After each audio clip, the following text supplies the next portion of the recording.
Secretariat വളപ്പിൽ നിന്ന് പാമ്പിനെ പിടികൂടി സർപ്പ ടീം നടത്തിയ പരിശോധനയിലാണ് ചുരുട്ടയെ കണ്ടെത്തിയത്.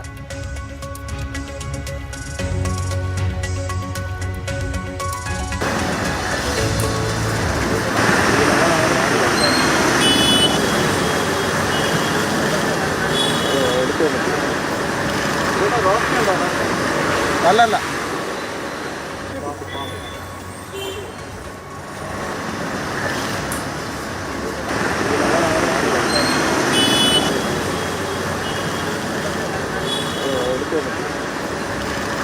കിട്ടിയിട്ടുള്ള റസൽസ് ഹോൾസിനേക്കാണ്. അതായത് ചുവർപ്പാമ്പ് ചുരുട്ട എന്നൊക്കെ പറയുന്ന ഒരു പാമ്പിനെ നമുക്കിപ്പോൾ സർജയും കൂടെ കിട്ടിയിട്ടുണ്ട്.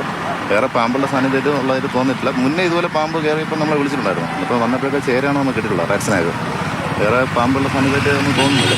കൂടുതൽ അവിടെ എലിയുടെ സാന്നിധ്യം ഓഫീസിനകത്ത് കൂടുതലുണ്ട്. അതുകൊണ്ടാണ് അതിനകത്ത് പാമ്പുകൾ. ഞാൻ 2-3 പ്രാവശ്യം അവിടെ നിന്ന് റാറ്റ്സിനെയൊക്കെ റെസ്ക്യൂ ചെയ്തിട്ടുള്ളൂ. അവിടെ നോക്കുമ്പോൾ തന്നെ ആ കബോർഡിനകത്ത് കംപ്ലീറ്റ് എലികളാണ്. അതാണ് അതിനെ ഒഴിവാക്കുകയാണെങ്കിൽ കുറേയൊക്കെ പാമ്പ് കയറാതിരിക്കും തോന്നുന്നു. രാഹുൽ ജി നാഥാണ് നമുക്കിപ്പം വിവരങ്ങളുമായി ചേരുന്നത്. രാഹുൽ, ഇതിപ്പോൾ നിരന്തരം ഇങ്ങനെ പാമ്പിന്റെ ശല്യമുണ്ടെന്ന് അവിടെയുള്ള ഈ പിടികൂടിയ ആളുകൾ, സർപ്പയിലെ ടീം അംഗങ്ങൾ തന്നെ പറയുന്നുണ്ട്. ഇന്ന് ഞായറാഴ്ച അവധി ദിവസമല്ലേ, ഇങ്ങനെ പാമ്പിനെ കണ്ടു അല്ലെങ്കിൽ ആ ഒരു പരാതി ആരാണ്, ജീവനക്കാരുണ്ടായിരുന്നു അവിടെ നിന്ന് സെക്രട്ടേറിയറ്റിൽ?